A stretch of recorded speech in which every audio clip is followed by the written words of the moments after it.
오늘 우리에게 주시는 하나님의 말씀은 요한복음 19장 38절에서부터 42절까지 말씀입니다. 아리마대 사람 요셉은 예수의 제자이나 유대인이 두려워 그것을 숨기더니 2일 후에 빌라도에게 예수의 시체를 가져가기를 구하매 빌라도가 허락하는지라 이에 가서 예수의 시체를 가져가니라. 일찍이 예수께 밤에 찾아왔던 니고데모도 모략과 침향 섞은 것을 100리트라쯤 가지고 온지라. 이에 예수의 시체를 가져다가 유대인의 장례법대로 그 향품과 함께 세마포로 쌌더라. 예수께서 십자가에 못 박히신 곳에 동산이 있고 동산 안에 아직 사람을 장사한 일이 없는 새 무덤이 있는지라. 이날은 유대인의 준비일이요 또 무덤이 가까운 고로 예수를 거기 두니라. 우리가 흔히 아는 예수님의 제자는 예수님의 공적 사역에 동행했던 12명의 제자들입니다.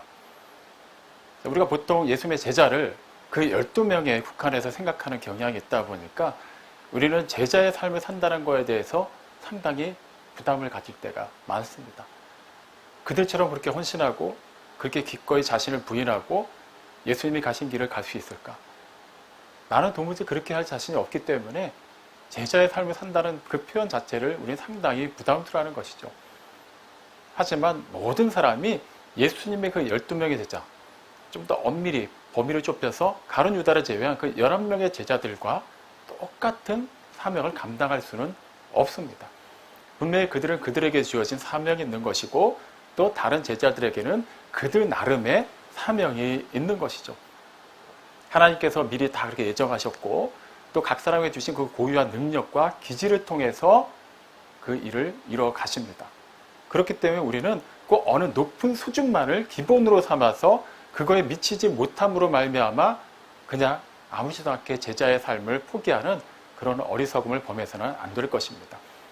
성경을 보면 특히 복음서를 기준으로만 볼 때도 우리가 알고 있는 그 12명 외에도 많은 예수님의 제자들이 있었던 것을 알 수 있습니다.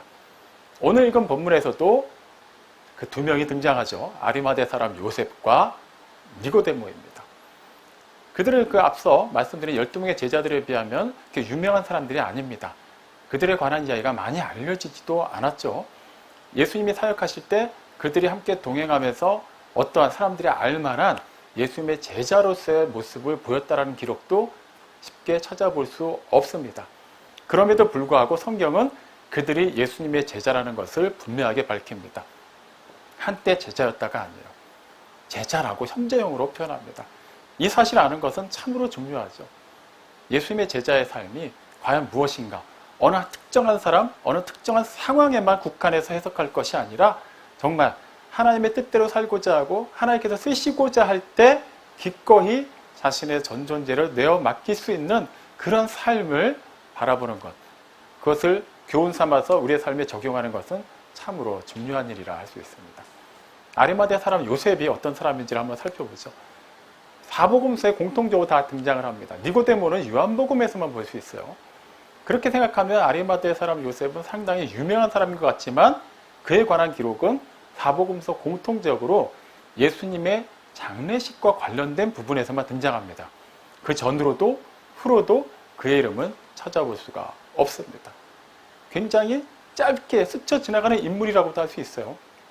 그럼에도 불구하고 사복음서에서 공통적으로 그의 이야기를 다루고 있다는 것은 그가 보여준 제자도가 얼마나 우리에게도 중요한 영향을 끼치고 교훈이 되는지를 알려주기 위함이라는 것을 알 수 있죠.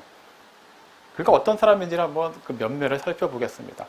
오늘 읽은 요한복음 19장 38절에 보면 예수님이 이제 완전히 숨을 거두신 것을 확인하고 난 뒤에 아리마대 사람 요셉이 빌라도에게 찾아가서 예수님의 시체를 거두어 장사 지낼 수 있게 해달라고 요청한 장면을 볼 수 있습니다.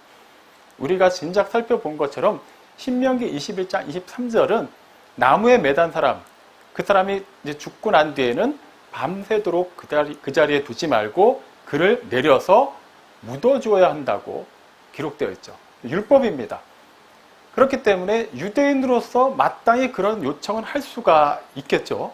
하지만 도대체 아리마대 사람 요셉이 누군지도 모르는 상태에서 갑자기 튀어나와서는 빌라도에게 독단적으로 가서 그런 요청을 한다는 것에 대해서는 한번 배경을 살펴볼 필요가 있어요. 우선 왜 아리마대 사람이라고 부르냐 하면 그 당시 요셉이라는 이름은 흔한 이름이었기 때문에 아리마대 지방 출신의 사람 요셉이라는 것을 분명히 알려주기 위해서 그렇게 붙인 겁니다. 이제부터 설교에서는 그냥 요셉이라고만 표현하겠습니다. 그 요셉이 빌라도를 찾아갔어요. 그리고 예수님의 시신을 거둘 수 있게 해달라고 요청을 합니다. 그냥 뭐 율법을 지키기 위한 열심이라고 볼 수도 있지만 이게 보통 일이 아닙니다. 빌라도가 어떤 사람인가요? 유대 총독이에요. 로마 황제가 파송한 로마 황제를 대신해서 와 있는 통치자입니다. 그렇기 때문에 유대인들 입장에서는 빌라도는 상당히 높은 지위에 있는 사람이에요. 그냥 똑같은 사람이라고 해서 그냥 쉽게 만날 수 있고 무엇이든 요청만 하면 다 들어줄 수 있는 그런 관계일 수는 없습니다. 근데 이 요셉이라는 사람은 도대체 어떤 사람이기를 그렇게 단독 행동을 할 수 있었던 것일까요? 평행 본문인 마가복음 15장 43절에 그 배경이 나와 있어요. 그는 존경받는 공회원이라고 기록되어 있습니다. 다시 말하면 그는 산헤드린 공회원이었던 것이죠. 산헤드린 공회, 요한복음 보면서 우리가 자 확인했던 바죠. 유대 최고 의결 통치 기관입니다. 대제사장의 의장이고 또 70명을 정수로 하고 있는 종교 지도자들이 모여있는 그런 기관이에요. 그래서 입법과 사법에 대해서는 모든 그런 권한을 가지고 있는 막강한 기관이었습니다. 그러니까 산헤드린 공회원이었기 때문에 당연히 그 위치에 있는 요셉으로서는 진작에 빌라도와 안면이 있었겠죠. 여러 번 사석에서도 만났을 확률이 높습니다. 그만큼 빌라도에게 신뢰를 주는 인물이었어요. 그렇기 때문에 그는 굳이 여러 사람들을 이렇게 모아서 의견을 전달하는 게 아니라 독단적으로 빌라도 앞에 나가서 그러한 요청을 할 수 있었던 것이죠.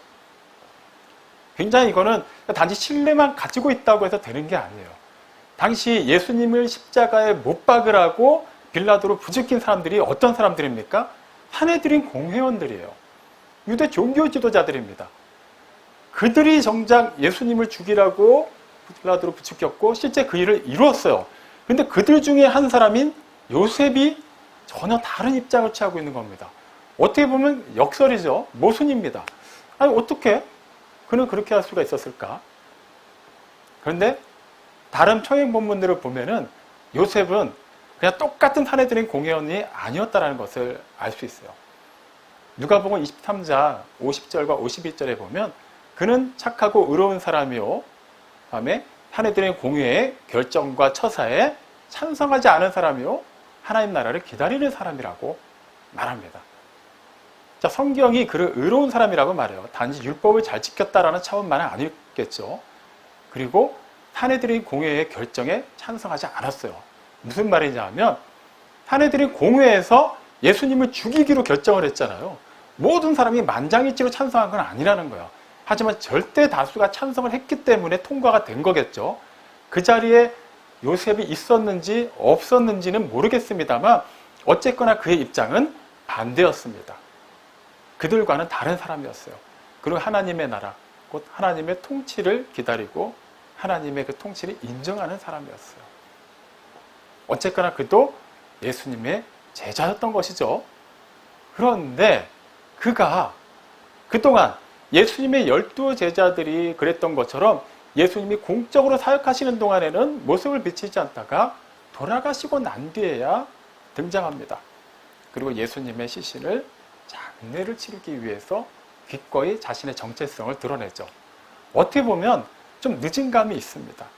제자가 맞다면, 물론 성경이 제자라고 하니까 제자죠. 그러면 꼭 12명의 제자들처럼 모든 것을 다 포기하고 예수님을 따르진 않더라도 어쨌거나 공개적인 자리에서 자신이 예수님의 제자라는 것을 밝혀야만 하지 않았을까요? 그리고 어떻게든 예수님을 죽이려고 어떻게든 길을 쓰고 있는 산헤드린 공회원 사이에서 그들의 그런 나쁜 뜻을 저지하기 위해서 노력했어야만 하지 않을까요? 근데 그런 것 같진 않아요. 그렇게 적극적으로 그런 행동을 취한 것 같진 않습니다. 그냥 쉽게 표현하면 그는 제자는 제자인데 약간 비겁한 제자처럼 보일 수가 있어요. 그런데도 성경이 그에 관한 이야기를 사복음서가 공통적으로 빼먹지 않고 기록을 하고 있습니다. 그의 비겁함을 드러내기 위함일까요? 그렇지 않아요. 그를 통해서 하나님께서 이루신 크고 놀라운 일이 있기 때문입니다. 그 부분에 대해서는 잠시 후에 니고데모 이야기까지 다루고 나서 한번 확인해 보도록 하죠. 그 다음에 등장하는 인물이 니고데모입니다. 공관복음에서는 그의 이야기가 나오지 않아요. 하지만 요한복음에서만 나옵니다. 그는 우리에게 그래도 좀 익숙하죠. 요한복음 살펴보면서 좀 중요한 사건에서 이게 등장을 합니다. 누구라도 잊을 수 없는 요한복음 3장 16절. 그 말씀이 누구와의 대화에서 나온 말씀입니까? 바로 예수님과 니고데모와의 대화에서 나온 말씀이죠. 그도 요셉처럼 사내들인 공회원이었습니다. 하지만 다른 일반적인 공회원들과 달리, 유대 종교 지도자들과는 달리 그는 예수님의 말씀을 듣고 예수님의 행하신 일들을 보면서 예수님이야말로 하나님께로부터 보내심을 받은 분이라는 것을 믿었어요. 그래서 밤중에 조용히 예수님을 찾아옵니다. 밤중에 찾아온 이유는 간단하겠죠. 다른 동료들은 예수님을 다 부정하고 예수님에 대해서 부정적으로 보고 있기 때문이에요. 그렇기 때문에 그는 차마 대놓고 예수님을 찾아오지 못하고 사람들 눈에 띄지 않는 밤중에 몰래 찾아옵니다. 그럼 그가 그 자리에서 거듭남의 진리에 대해서 배우게 돼요. 그리고 예수님의 제자가 됩니다. 그렇게 그는 우리의 기억 속에서 잊히는 듯 싶습니다. 그러다가 요한복음 10장 50절에서 다시 등장을 하죠. 그때 사내들의 공회가 예수님을 어떻게 하면 죽일지 반드시 죽여야 된다는 걸 이미 결정을 해놓은 상태고 어떤 방법으로 죽여야 되는 것에 대해서 막 의논하고 있을 때였습니다. 그가 나서서 담대하게 얘기를 하죠. 우리 법대로라면 신문도 하지 않고 그러니까 자세히 조사도 하지 않고 죄인을 죽이는 거 불법 아닌가? 그래서 은근히 예수님을 편드는 말을 해요. 그렇게 조금이나마 자신이 예수님의 제자라는 것을 밝히죠.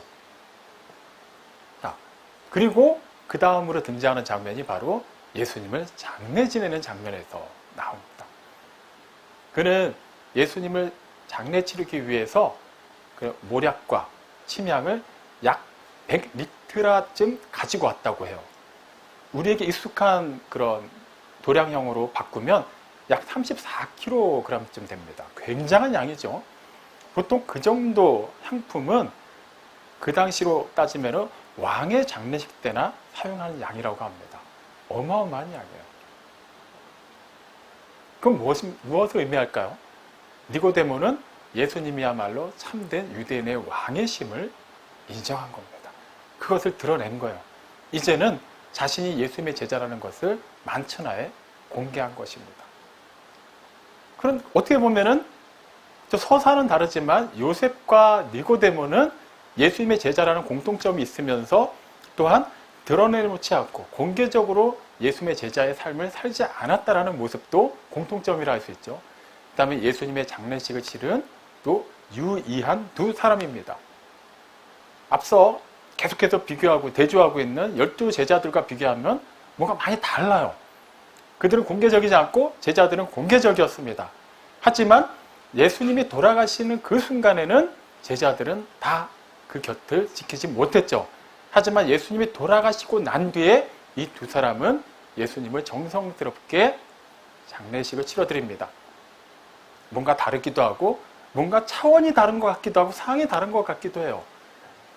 어쨌거나 니고데모도 요셉처럼 약간 비겁해 보이는 게 사실입니다. 이제 와서 이러면 뭐하지? 그 34kg 정도나 되는 향품이라는 것은 지금의 값어치로는 쉽게 환산할 수가 없는 엄청난 금액을 요구하는 것입니다. 그 정도 재력이 있고 그 정도 예수님을 위해서 기꺼이 바칠 수 있는 사람이었다면 예수님이 살아계시는 동안에 예수님의 사역에 조금 더 경제적으로 좀 보탬이 되어드린다든가 그가 그 지위상 중에 높은 위치에 있기 때문에 그 힘을 이용해서 예수님이 그렇게 힘들지 않도록 어떻게 좀 물심양면 도울 수 있지 않았을까요? 그때는 뭐 하다가 이제 와서 이미 돌아가시고 난 뒤에 이렇게 하는 게 무슨 의미가 있을까? 우리는 요셉과 니고데모를 그렇게 구석으로 몰면서 손가락질할 수도 있습니다. 하지만 요한복음을 살펴보면서 있었던 유대인들의 그런 분위기를 파악한다면 그들의 입장을 어느 정도는 이해할 수 있게 됩니다. 요한복음 7장 12절과 13절에 보면 명절날 이제 예루살렘으로 사람들이 막 모이는 때였어요. 사람들이 모이면은 많이 모이는 곳일수록 대체로 이렇게 막 3, 4, 5에 모여서 이제 얘기들을 나누죠. 그리고 그 당시에 가장 이슈가 되는 이야기들을 사람들은 하곤 합니다. 그 당시 이슈는 예수님이었어요. 이미 예수님이 전하신 말씀이라든가 행하신 모든 일들을 통해서 너무나도 놀라운 일들이 막 계속해서 일어나고 있었기 때문에 사람들마다 다 예수님 얘기만 하는 거예요. 물론 안 믿는 사람들도 있었고 또 믿는 사람들도 있었어요. 어쨌거나 예수님도 유대인으로서 명절을 지키기 위해 예루살렘에 올 것이 뻔하기 때문에 과연 이번에 오면 어떤 일을 할까? 지금 예수님을 굉장히 나쁘게 생각하는 종교 지도자들이 그를 가만히 놔둘까? 막 그런 얘기들을 막 열심히 하는 거예요. 그런데 예수님에 관한 이야기를 대놓고는 하지 못했다고 합니다. 왜 그랬을까요? 유대인들을 두려워했기 때문에. 또 비슷한 표현이 요한복음 9장 22절에도 나옵니다. 거기에 등장하는 사람들은 선천적 시각장애인의 부모님이에요. 요한복음 9장에서 살펴본 바와 같이 선천적으로 시각장애를 앓고 있었던 사람을 예수님이 고쳐주시죠. 그런데 그날의 안식일이라는 이유만으로 막 논란이 일어납니다. 그리고 종교 지도자들이 막 그 사람을 붙잡고 따져요. 도대체 누가 너의 눈을 고쳤고 누가 너로 하여금 너가 깔고 있었던 자리를 들고 움직이게 했느냐. 그들이 그렇게 철저하게 지키는 안식일 규정에 의하면은 자리에 깔고 뭐 돗자리 같은 거 그거를 말아서 들고 움직이는 것도 안식일에는 해서는 안 되는 노동이었던 것이죠. 아니 태어나서 평생을 보지도 못하던 사람이 극적으로 눈을 뜨게 됐어요. 다 같이 기뻐해줘도 모자를 판에 그 자리에 깔고 있었던 거 그것 좀 말아서 안고 갔다고 그거 갖고 막 공격을 하는 겁니다. 그리고는 그럼 너를 이렇게 하도록 한 사람은 누구냐 하고 막 묻기 시작해요. 당연히 그 사람은 예수님에 대해서는 정확히 모르지만 어쨌거나 예수님에 대해서는 어려운 정도 설명을 할 수가 있었죠. 누구라도 그분이 예수님인 걸 알고 있습니다. 예수님이 그 기적을 행하실 때 그곳에 많은 사람들이 있었기 때문에. 그러니까 이제는 그 종교 지도자들이 그 눈을 뜨게 된 사람이 부모한테 가서 막 겁을 주기 시작하는 거야. 네 아들 어떻게 해서 눈을 뜨게 된 거지? 누가 저렇게 안식일을 범하게 한 거지? 부모들도 알아요. 아들을 통해서 얘기 들었잖아요. 속은 굉장히 기쁜데도 불구하고 그들도 유대인들이 두려워서 말을 못했다고 합니다. 여기서 말하는 유대인들은 같은 유대인들 사이에서도 성격이 안 좋은 사람들을 얘기하는 게 아니에요. 유대 종교 지도자들. 더 구체적으로 표현하면 사내들인 공회원들을 얘기하는 거예요. 유대 문화가 그랬어요. 그 당시 그들은 예수님을 신성 모독자로 규정했기 때문에 예수님을 따르거나 예수님에 대해서 긍정적으로 얘기하는 사람들에 대해서도 똑같은 기준을 적용했습니다. 그리고 그들의 그런 공동체 안에서 출교를 시켜버렸어요. 아니, 까짓거 출교당하면 다른 데 가서 열심히 살면 되지. 이게 그렇게 간단한 문제가 아닙니다. 어느 지역을 가더라도 유대 공동체 안에서는 받아들여지지 않는다라는 거예요. 일자리를 구할 수도 없고 그들과 교통할 수도 없습니다. 하나님을 예배하러 회당에 갈 수도 없어요. 유대인들 입장에서 사형 선고나 다름없었던 것이죠. 그러니까 그런 무시무시한 그런 압제가 있었기 때문에 아무도 예수님에 대해서는 그렇게 드러내놓고 표현을 할 수가 없었던 것이죠. 그리고 그들뿐만이 아니에요. 그렇게 예수님에 대해서 인정하는 것을 굉장히 터부시하는 문화는 일반인들 사이에서만 적용됐던 것이 아니라 사내들인 공회원들에게도 그대로 똑같이 적용되었습니다. 요한복음 12장 42절에 보면 관리들, 즉 종교 지도자들 가운데도 예수님을 믿는 사람들이 많았다고 기록되어 있어요. 하지만 그들 또한 출교당하는 게 두려웠기 때문에 그것을 드러내놓고 말하지 못했다고 합니다. 요셉이나 니고데모가 그 경우에 해당되는 거예요. 생각해보죠. 사내들인 공회원, 유대 최고의 의결 기관의 중요한 멤버입니다. 그럼 그들이 가지고 있는 부와 명예도 상당했겠죠. 근데 출교당하는 순간 그 모든 것을 다 잃게 됩니다. 쉽지 않아요. 우리 생각에는 그래도 예수님의 제자인데 그냥 확 오픈하고 어렵게라도 살아야 되는 거 아닌가 쉽게 말은 할 수 있지만 막상 그 위치에서 그렇게 할 수 있을까요? 쉬운 일은 아니에요. 그러니까 요셉이나 니고데모가 그러니까 니고데모처럼 밤중에 은밀히 예수님을 찾아온 경우라든가 요셉이 그동안에 예수님의 제자라는 것을 감춰왔던 것은 어느 정도는 이해할 수 있다는 것이죠. 그리고 사내들인 공회의 그 결정에 요셉이나 니고데모는 분명히 반대 의사를 피력했습니다. 그들 나름대로는 그 위치에서 할 수 있는 최선을 다했던 거예요. 그럼에도 불구하고 우리는 여전히 그들에 대해서 곱지 않은 시선을 줄 수가 있어요. 아니 그건 그거고, 아니, 이미 돌아가시고 난 뒤에 장례식을 치르는데 그렇게 애를 쓰는 게 무슨 의미가 있을까? 그렇다고 해서 그들이 예수님의 부활을 100% 확신하고 그렇게 한 것도 아니죠. 그런데 성경은 그들에 관한 이야기를 정확하게 이렇게 놓습니다. 그리고 우리에게 그 사실을 분명하게 알려주죠. 이유가 있어요. 예수님의 제자들, 죽기까지 예수님을 따르겠다고 했어요. 예수님은 살아계신 하나님의 아들이라고 공개적으로 고백했어요. 하지만 그들은 예수님이 붙잡히시는 순간 다 도망갔죠. 물론 그 중에 베드로는 나중에 예수님이 재판받는 곳까지는 좀 멀리서나마 따라가서 지켜보긴 했어요. 하지만 예수님이 십자가에 못 박히신 현장에서는 베드로도 찾아볼 수 없습니다. 대신 그 자리에는 요한이 있었죠. 하지만 돌아가시고 난 뒤에는 요한조차 모습을 감춥니다. 예수님의 시체를 일단은 십자가에서 끌어내릴 수 있어요.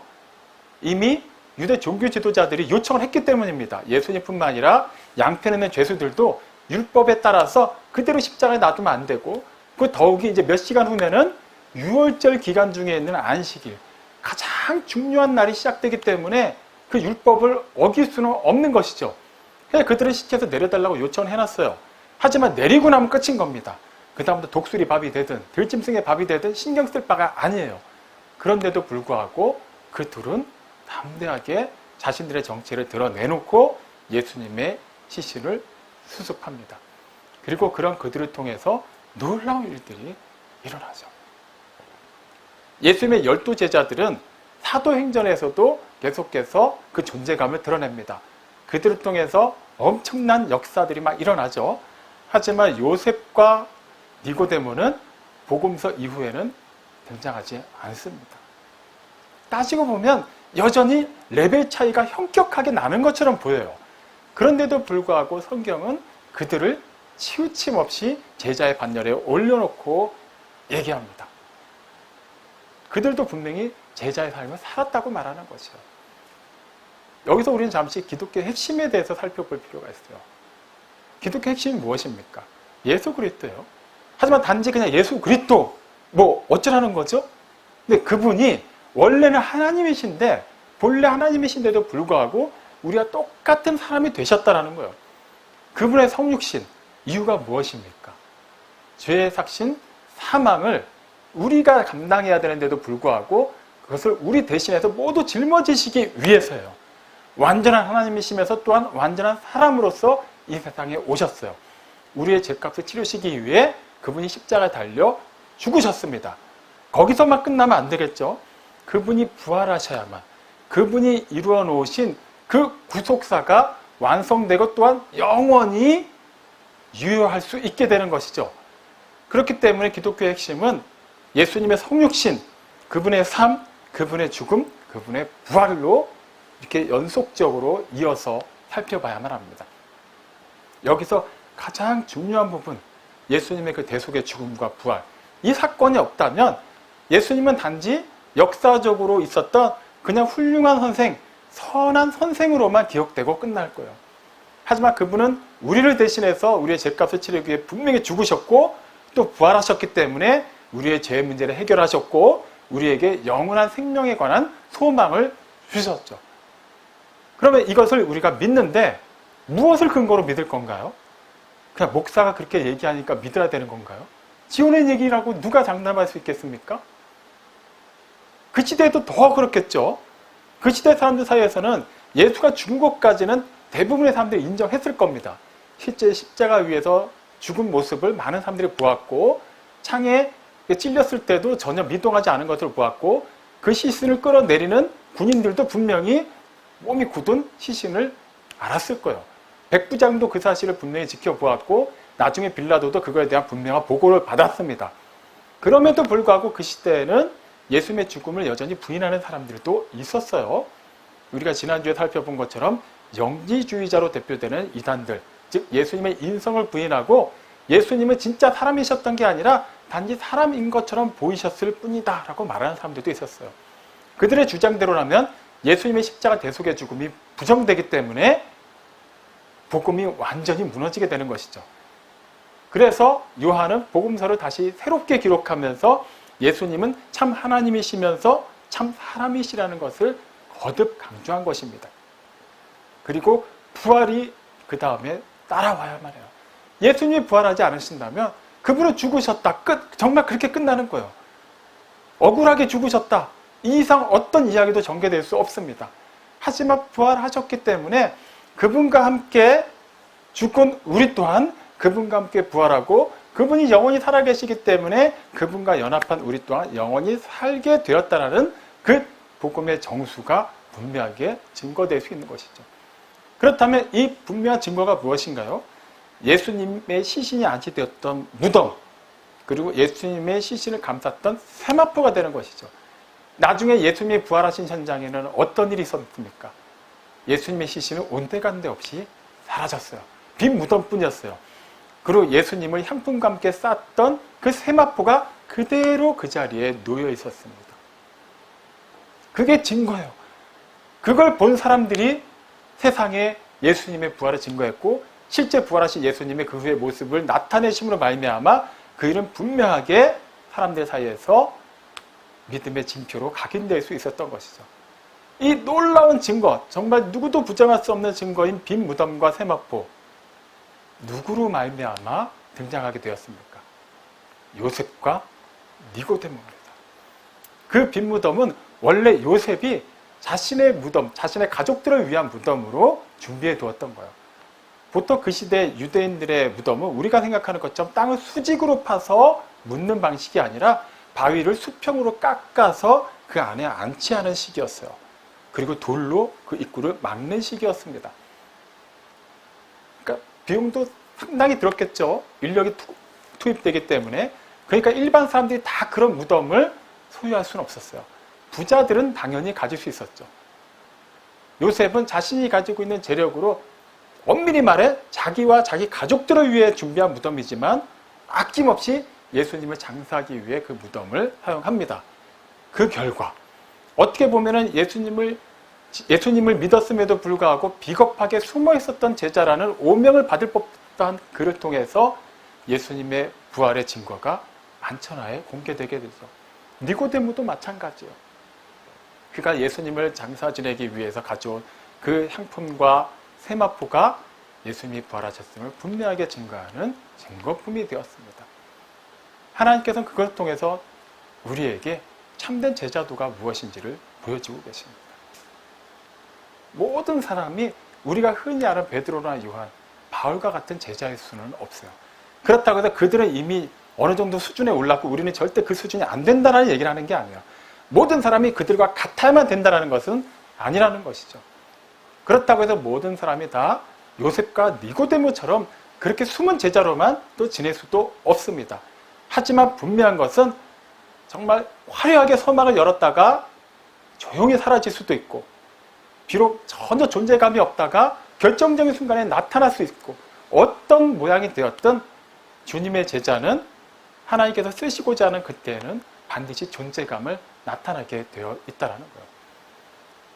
예수님이 산상설교를 하시면서 제자들에게 하신 말씀 가운데 가장 주목할 만한 표현은 무엇입니까? 너희는 세상의 소금과 빛이다라는 것이죠. 그의 다른 말씀도 다 같은 맥락에서 이해를 해야만 합니다. 우리는 그냥 하나님 은혜 안에서만 반짝반짝 빛나는 존재들이 아니라 빛이신 하나님께 속한 자로서 보냄받은 그 세상에서 빛의 역할을 감당하도록 이미 사명을 부여받았다는 거예요. 그 빛의 세기는 사람마다 다릅니다. 하나님께서 그 때에 따라서 그 사람의 능력을 또 주시고 또 그 상황에 맞게 다 그 필요한 것들을 채워주셨어요. 어떤 사람의 빛은 굉장히 작을 수도 있어요. 어떤 사람은 클 수도 있습니다. 하지만 중요한 것은 완전히 캄캄한 어둠 속에 있으면 그 빛의 광량과는 상관없이 역할을 발휘한다는 것이죠. 우리가 그렇게 제자로 부름받았어요. 화려한 사역을 하지 못할 수도 있어요. 그렇게 할 수도 있어요. 어쩌면 세상을 살면서 교회 안에서만큼 세상에서는 예수님의 제자라는 것을 공개적으로 드러내지 못하고 누가 보더라도 예수님의 제자다라는 말을 들을 정도로 신실하게 살지 못했을 수도 있습니다. 그렇다고 해서 우리의 믿음이 이 정도밖에 되지 않는다라는 것에 우리 스스로가 낙심하거나 거기서 멈춰설 필요는 없어요. 예수님의 일을 하는 데 있어서, 예수님의 제자의 삶을 사는 데 있어서 결코 늦은 것은 없습니다. 부족한 것도 없어요. 요셉과 니고데모, 그들은 늦어도 너무 늦은 겁니다. 예수님이 살아계실 때 그 장례식 때 행했던 열심에 반의 반만이라도 했다면 굉장히 큰 도움이 되지 않았을까요? 하지만 그때 그들은 침묵했어요. 그리고 예수님이 돌아가시고 난 뒤에서야 자신들의 모습을 드러냅니다. 하지만 그런 그들을 통해서 예수님의 죽음과 부활의 확실한 증거가 세상에 나타날 수 있게 되었죠. 부족한 거 없습니다. 누구와 비교할 때는 부족한 게 보일 수 있어요. 하지만 하나님 손에 붙들림 받고 쓰임 받기만 하면 우리는 부족한 존재가 아닙니다. 성인 남자만 5,000명 이상이었어요. 여자와 아이들까지 포함하면 몇만 명은 됐을 겁니다. 그 많은 인원을 먹일 만한 음식이 없는 상태에서 한 어린아이가 준비해온 도시락, 작은 빵 5조각, 생선 2마리. 무슨 의미가 있겠습니까? 그 아이의 도시락으로 끝나는 거예요. 하지만 그것이 예수님의 손에 들리는 순간 그 많은 사람들이 먹고도 12광주리가 남았습니다. 핵심은 어느 때가 되었든 어떤 모양이 되었든 우리가 하나님의 그 손에 붙들림 바 되어서 쓰시고자 하시는 그때 우리의 전 인격을 내어 맡기느냐에 달린 것이죠. 그동안에는 우리도 요셉과 니고데모처럼 좀 원색적으로 표현해서 비겁한 신앙생활을 했을 수도 있어요. 아니면 굉장히 이렇게 게으르고 타성에 젖은 신앙생활을 했을 수도 있습니다. 아니면 베드로처럼 바울처럼 열정적으로 하나님의 일을 했을 수도 있어요. 그러다가 지금은 잠시 나이를 핑계로 재정을 핑계로 여러 가지 바쁜 일정을 핑계로 예전만큼 열심을 내지 못했을 수도 있어요. 하지만 중요한 것은 우리에게 주어진 지금이 있다라는 거예요. 요셉과 니고데모는 그래도 앞서 많은 시간들을 놓친 듯하지만 결정적인 그 순간에는 그들이 하나님께 헌신했습니다. 늦은 게 아니었어요. 그때를 위해 하나님께서 준비하셨던 것이죠. 그때 그들은 결단하고 자신들의 모든 것을 하나님 앞에 내려놓았습니다. 사랑하는 성도 여러분, 다른 사람들과 비교하지 마시죠. 예전의 자신 모습과 지금의 모습을 또 비교할 필요도 없습니다.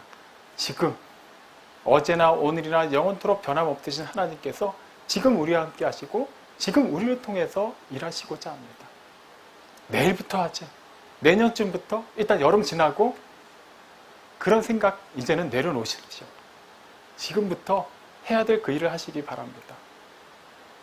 아, 내가 예전에 이랬는데 지금 와서 이런다고 뭐가 달라질까? 달라집니다. 하나님이 그렇게 하십니다. 우리의 강점뿐만 아니라 약점조차도 하나님께서 쓰시고자 하면 그 모든 것을 유기적으로 잘 이렇게 버무리셔서 선한 역사를 이루십니다. 한때는 비겁했을 수 있어요. 그냥 타성에 젖었을 수도 있어요. 열심히 하다가 지금은 그냥 낙심해서 그냥 자리에 앉아 있었을 수도 있습니다. 하지만 그것은 이전 것이에요. 이젠 더 이상 그러한 모습이 우리를 규정하지 못하도록 하십시오. 살아계신 하나님께서 지금 우리를 부르십니다. 우리를 들어 사용하십니다. 예수님의 부활은 이미 하나님의 예정 가운데 있었던 일이고 실제 일어났죠. 유대 종교 지도자들이 그것을 막으려고 무던히 애를 썼어요.